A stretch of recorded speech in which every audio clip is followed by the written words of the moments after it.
Right. BJP spokes person రాణి రుద్రమ మనతో live లో join అవుతున్నారు. రుద్రమ గారు వెల్కమ్. ఎట్లా చూస్తారు వస్తున్న ట్రెండ్స్ ని? 292 400 పార్ నుంచి 292కి ఎన్డీఏ కనిపిస్తోంది. సరే, ఇంకా నడవాల్సి ఉంది, రౌండ్స్ ఇంకా ఉన్నాయి. ఏం చెప్తారు? ఫస్ట్ మీ ఎనాలిసిస్ ఏంటి?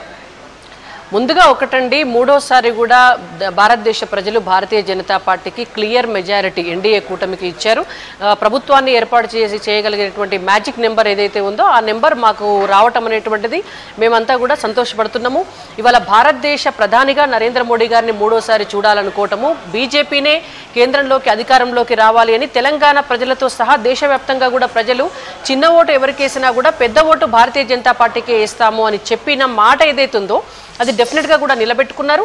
ఇవాళ భారతదేశం ప్రపంచవ్యాప్తంగా కూడా ఎట్లా ఎదుగుతోంది, భవిష్యత్తులో భారతదేశ రక్షణ కోసమైనా, భద్రత కోసమైనా, అభివృద్ధి కోసమైనా, సంక్షేమ ఫలాలు ప్రజలకు అందాలంటే కూడా బీజేపీ అధికారంలో ఉండాలి అనేటువంటి దానికి ఒక చాలా క్లారిటీ తోటి ఈ రిజల్ట్ అనేటువంటిది కనిపించింది అనేటువంటిది ఇది నిదర్శనం.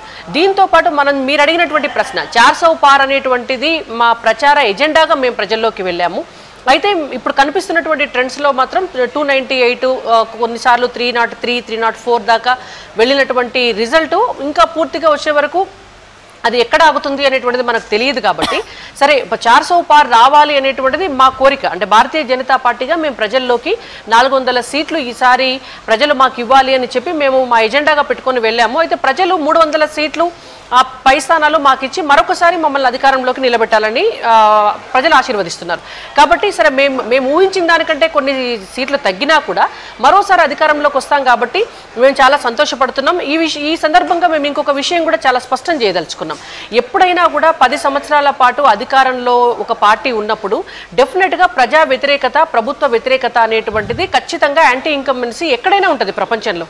కానీ మీరు ఇక్కడ చూడండి, భారతీయ జనతా పార్టీ 2 పర్యాయాలు అధికారంలో ఉండి నరేంద్ర మోడీ గారే 2 పర్యాయాలు ప్రధానమంత్రిగా ఉన్న తర్వాత కూడా మళ్ళొక్కసారి దేశవ్యాప్తంగా కూడా ప్రజలంతా కూడా మూడోసారి బీజేపీకి పట్టం కట్టిండ్రు. తెలంగాణ లాంటి రాష్ట్రాన్ని తీసుకురావడంలో కీలక పాత్ర వహించినటువంటి బీఆర్ఎస్ పార్టీని సైతం పూర్తి స్థాయిలో మార్చి ఒక ప్రత్యామ్నాయాన్ని చూసినటువంటి ప్రజలు దేశంలో మాత్రం ప్రత్యామ్నాయాన్ని చూడాలని అనుకోలే. ఇవాళ సగం స్థానాలు భారతీయ జనతా పార్టీకి తెలంగాణలో కూడా వచ్చినాయి.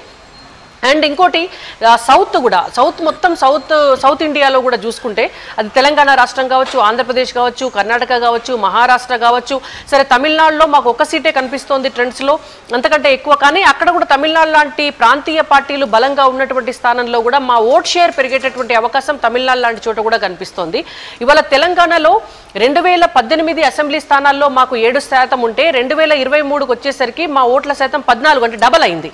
సేమ్ 2019లో మాకు 4 సీట్లు వచ్చి, అసెంబ్లీలో 4 సీట్లు వచ్చి ఓట్ల పర్సంటేజ్ ఆనాడు 20+ ఉంటే ఇవాళ వచ్చినటువంటి రిజల్ట్లో 8 స్థానాలు లోక్సభ స్థానాలు మాకు వస్తున్నాయి. మా ఓటు పర్సంటేజ్ కూడా దాదాపు ఒక 35% రీచ్ అయ్యేటటువంటి పరిస్థితి కనిపిస్తుంది. మాట్లాడదాం ఒకసారి.